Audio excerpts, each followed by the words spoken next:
Black God perspective.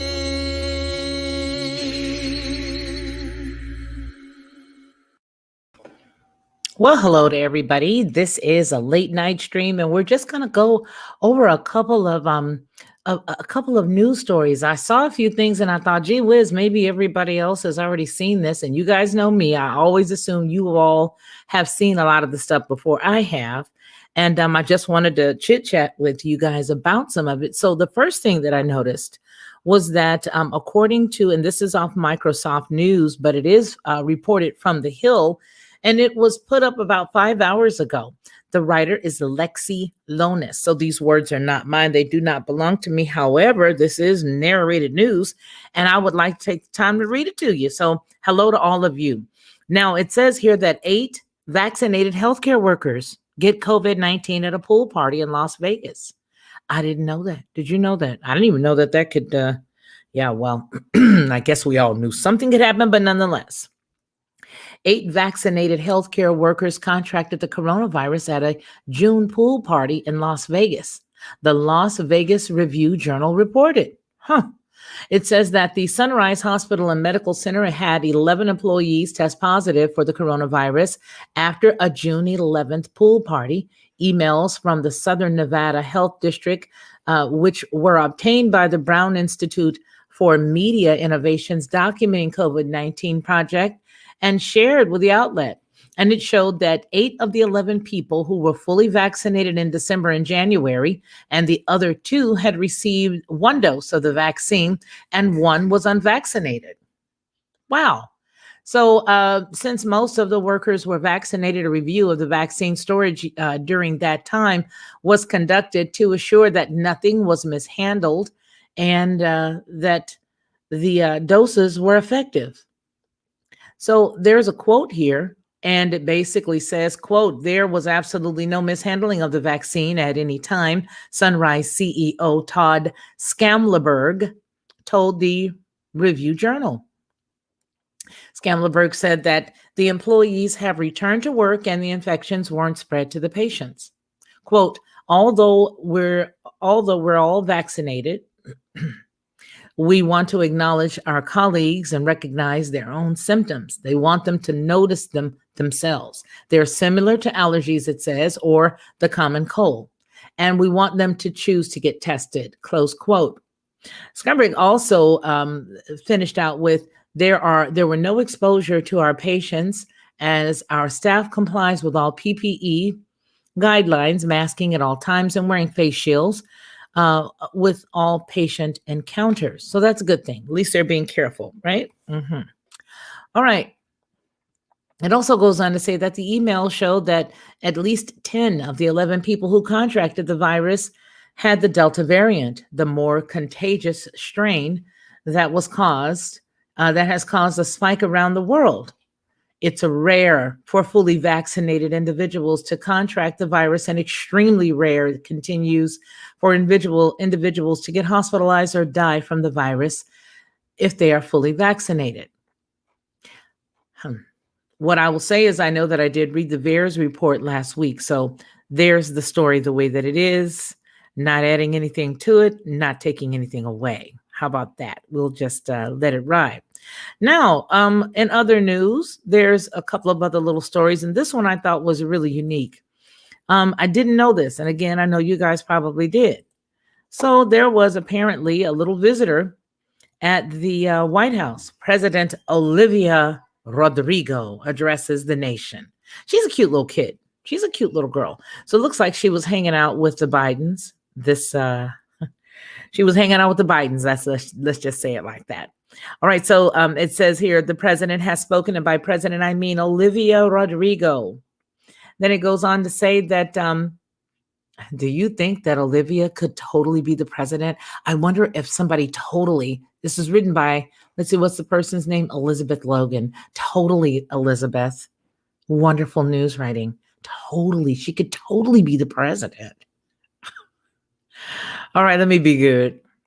It says, if the guy whose name we don't mention anymore could be president, Olivia can be president, and she will be, and she already is. Okay, you know what? You need to learn how to write, first off. Second of all, let's just dig into this statement. So, the guy whose name we don't mention anymore, you could not keep his name out of your mouth. You just could not. Not, I bet if I go back to this particular writer's stories, you will see that all she did was talk about the cat. And they're still talking about the cat. Well, because he's not going away, right? Whew, I told you guys, it reminds me of the brother that had the job as the janitor at the school. He had the keys that jingle, jangle, jingle whenever he walked down the hallway. He always had the keys on. And as he goes for his retirement, they all have a big retirement party for him there at the cafeteria. They give him the cake, the watch, the little, little subscription to go and get his hair cut for a year for free. And then all of a sudden on Monday, after the Friday festivities, he pops back up at the job. It said that about the last guy, 4-4, and now 4-5 is getting on my nerves. So with all that said, will the kangaroo please stop it? Just stop it, I say. Quit the court. Quit it. Quit it. It says, in fact, the driver's license singer is at the White House this week to help Joe Biden. And they have the audacity to put in parens, poor toddler writer, to help Joe Biden, the real president with a lowercase t, promote COVID vaccines for young people. She, Biden, and Anthony Fauci, MD, will be recording videos for social media encouraging young people to get vaccinated, reports CNN. On Wednesday, July 14th, Rodrigo also briefly addressed the press at the White House briefing room, taking the podium from the press secretary, Jen Psaki. Boy, she's a unique looking lady, wearing platform heels and a pink plaid skirt suit. Rodrigo looked like Cher Horowitz meets Hillary Clinton. Boy. One fan account identified her look as vintage Chanel from 1995, 8 years before Rodrigo was born. Okay. So obviously the fans were excited to see that she was there in DC, and Twitter had a great time. They hyped up the moment. One person said, quote, "I was really trying hard not to be obsessed with Olivia Rodrigo. This is just amazing. What's going on in other countries and other places around us right now? And this is what I won't get dinged for." Wow. All righty then. It also goes on to say, breaking, the national anthem has been changed to "Good for You" by President Olivia Rodrigo, joked another person on Twitter. Wow, insightful people. Okay, when Olivia Rodrigo is president, blondes will be outlawed. Sorry, blondes. Getting your driver's license will be mandatory, and there will be a 6-week waiting period between all relationships. Therapy will be free for anyone who wants it. All candy will be available in sour, and these people are the people who are going to be leading this nation in the next 8 years. Can you believe it? These types of folks that write this dribble. Yikes. Oh, boy. Whew. Whew. All right. Gee whiz. I don't even know how to follow. Let me see where she was finishing up. The poor little girl was talking about sour candy, and you grown and you get a paycheck to work here, no doubt. Wow. Wow. Wow. Wow. Wow. Bless your heart. Are you an intern or something? Probably. Anyway, she goes on to say that all the candy will be sour when she is the president. And you can wear stickers on your face to the office. Strawberry ice cream will be the official national food, and Billy Joel's Uptown Girl will be the new national anthem. Taylor Swift will be the Secretary of State. This is my America, the writer says. It reminds me of that movie, that Animal Farm movie, where they had the reverse of it, and it was in the 2000s. That's what this reminds me of. Just a bunch of garbage. Well, bless their souls. That's what they like. They like garbage. Hot garbage, apparently. That was an amazing piece. Now, there are some other things that I would like to say. Hey, One Peaches 41. Hello, hello, hello. Oh, please be good. I am. I'm gonna be good. I'm gonna be good. I promise. I promise. 1 Peaches 41. It ain't easy. Oh, and I want to thank you for that blessing you sent earlier. God bless you, sis. Let me tell you, I'm trying my hardest, but it's just so amazing. I look at some of the things that we think is important here in our nation, and it just really makes me afraid for those who are coming after us, after our generation. You know what I mean? After our grandchildren, get old and get to, even old in this case compared to the writer that was just mentioned here, 17 would be old, right? Wow.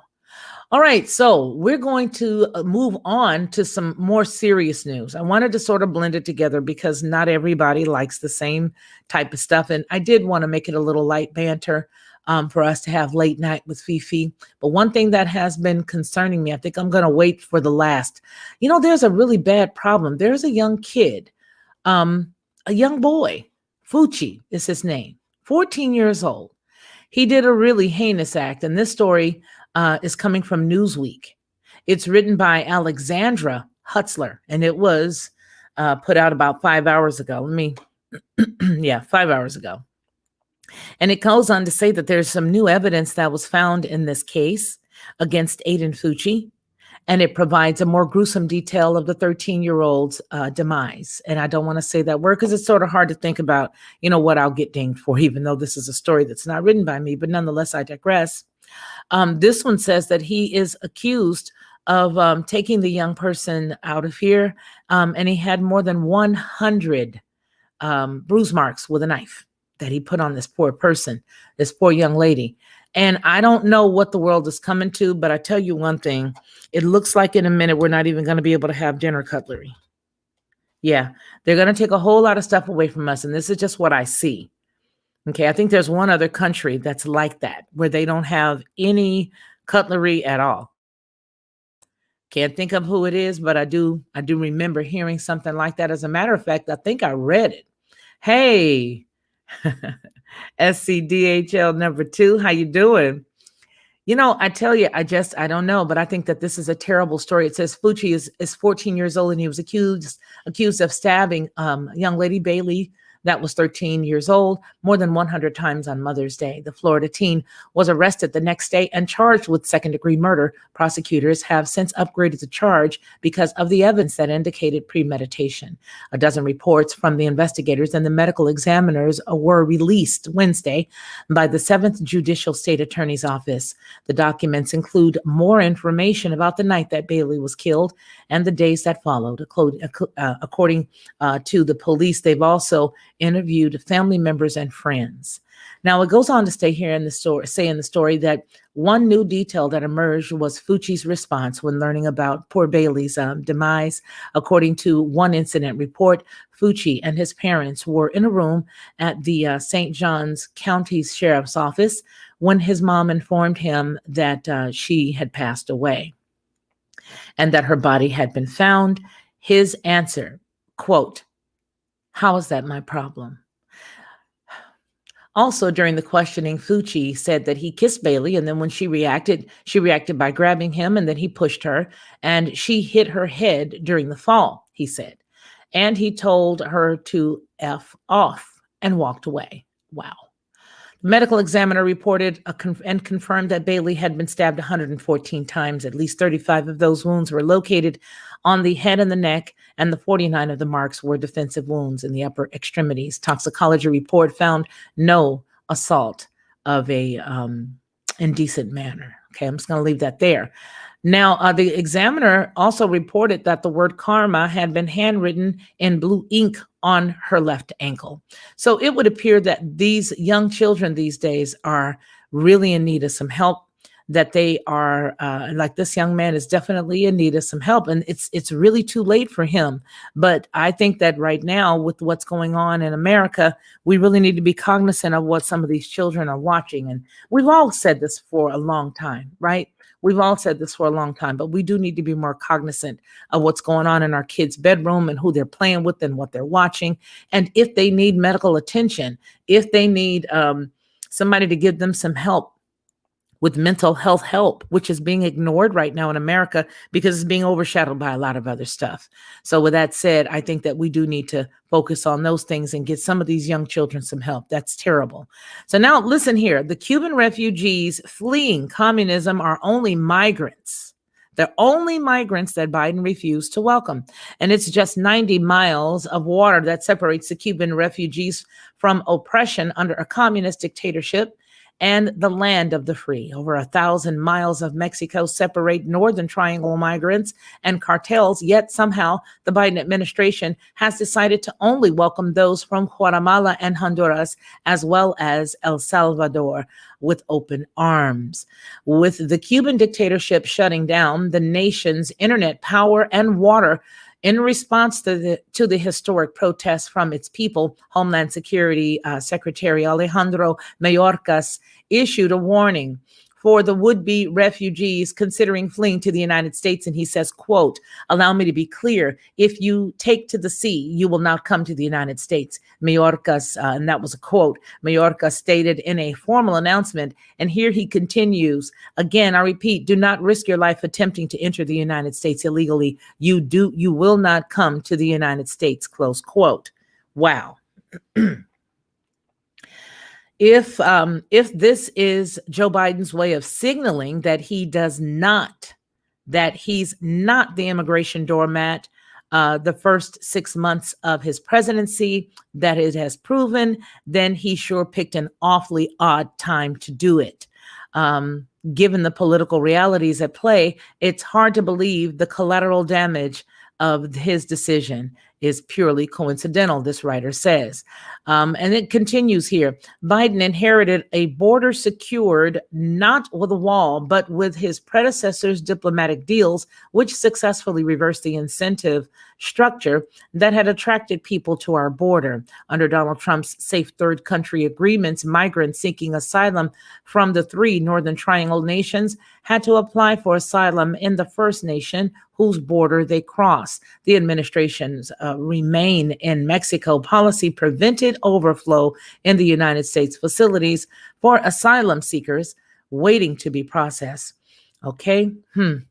Well, it goes on to say, but Biden recklessly ripped up all of those deals. And as a result, encounters along the southern border reported by the CBP have more than doubled since Biden took office. He cannot blame this on a seasonal trend either, given that crossings are actually up 607, oh my goodness, they're up 675% from this point last year. Biden hasn't signaled his trying to restore the safe third country or remain in Mexico deals.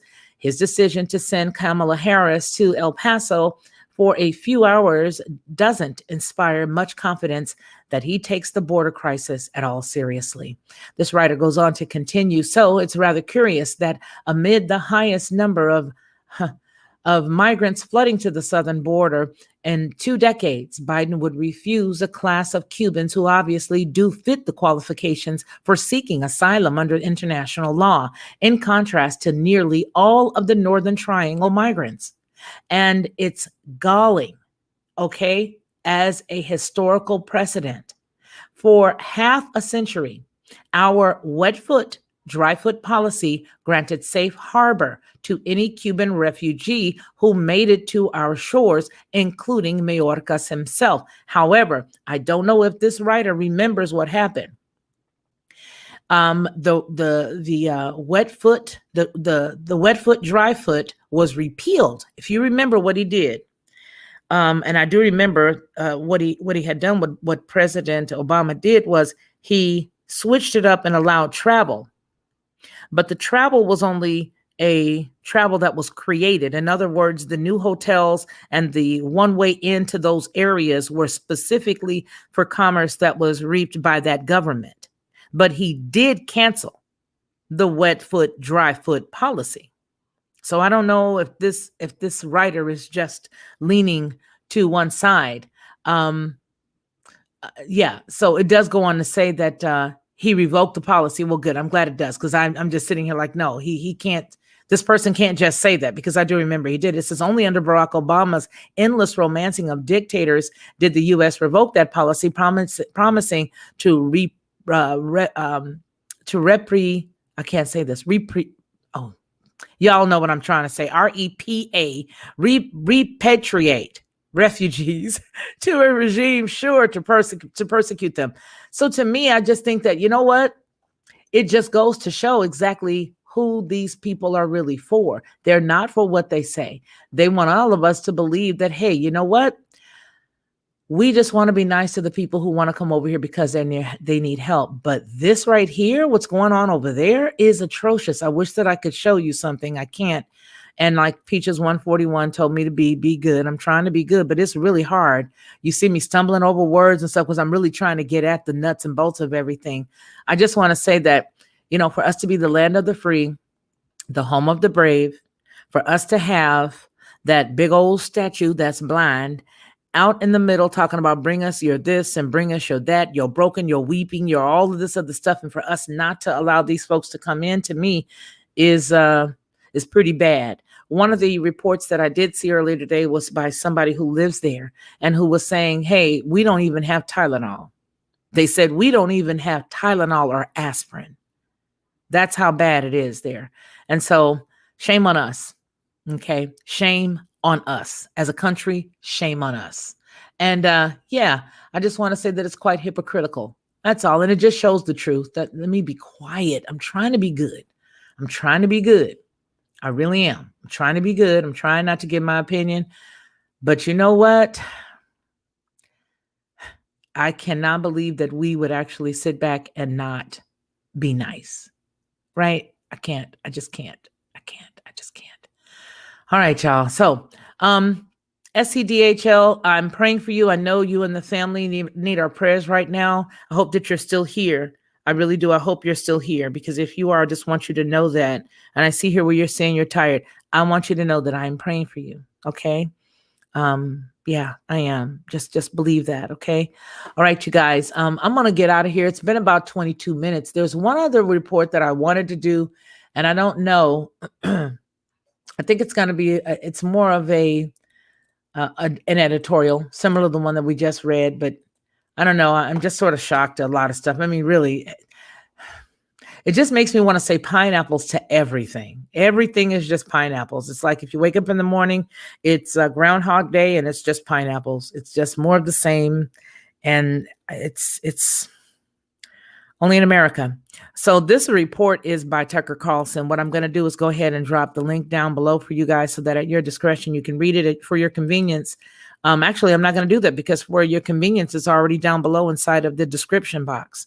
But just to give a little highlight, Tucker Carlson reports Biden's administration using the Air Force Base to secretly transport these people right here. Can you see that? Here, let's do this. Let's just watch this because it's perfect in that it is something for us to just read. And let me give you guys the music part of it here so you guys can hear this.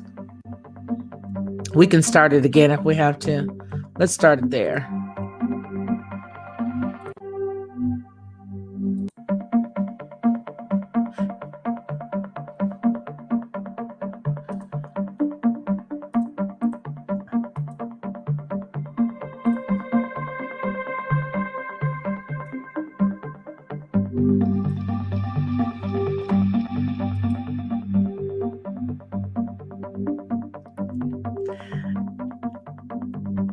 Glad to see you, Maynard.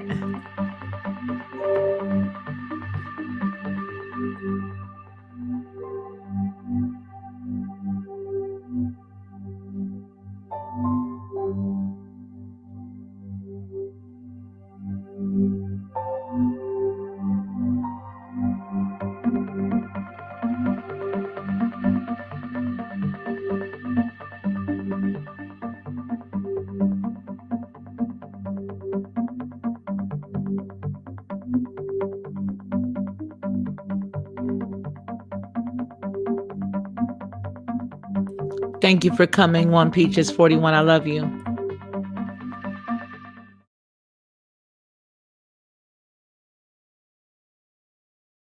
All right, so we just saw that, and I'm sure that you guys had the opportunity to read it, and I'm glad you did. Now, at your leisure, go ahead and take those links and keep them so that way you can read them at your leisure. A lot of them I didn't go into at length. The one that was the saddest, I think, is exactly where our country is headed, and that is with that young man. Mental health should be addressed when kids are young. Trust me, I have a child who has suffered mental illness for quite some time. You guys know I have 5 kids, and I have one, but he's at the age now where you can't do anything. And at the younger ages, it's like a lot easier. So when the child gets older, especially if it's induced later in life when they're already an adult, it's very difficult. So with that said, if you have kids that's like that poor young boy, please take them and get them help. Please. I have grandkids now, and if I notice any of those signs, not that anybody in our family, bless Yah, has done anything as heinous as this is, it doesn't matter. It's the fact that they don't have it available for the adults now. Okay. They really don't. So it needs to be something that started out early. So all the other stories are just what's going on. It's what is what is going on in the rest of the world. Now, there's 2 stories that I did not do, and the one is on Haiti, and that one I could not do because I will go off. I've been going off all day. So I'm probably a little hoarse because of it. But I was going off in 2016 about that place. I'm going off now about it. And I've gone off about it for a while. That's just a really hairy and messy situation. So all I'll say is pray for everyone involved, especially the children that are in that country. And I'll leave that right there. All right, you guys, it's about 27 minutes, 26 minutes and 17 seconds, right? And so I want to appreciate each and every one of you guys for giving your support while we are on hiatus and over here hanging out. It is a blessing to be with you guys anytime we are together. Anytime above ground is a blessed day. It's a blessed time, right? Yeah, there's a lot of stuff that's going on, and it's a lot of stuff that we need to focus on in our families as far as getting things that we need together. Get your food together, get your water together. Lately here lights have been going off and all kinds of stuff, and it's just really amazing. I think last year was more of a test run for us, and I think that was just practice that they allowed. And I do think that there's going to be some more stuff that comes up that's going to require our attention. Please read between the lines. Okay. And you guys just take care of yourselves, take care of one another. And you remember what we always say in our family, and that is that man shall not live by bread alone, but by every word that proceeds out of the mouth of the Most High Yah. You guys take care of yourselves and take care of one another. Like perspective.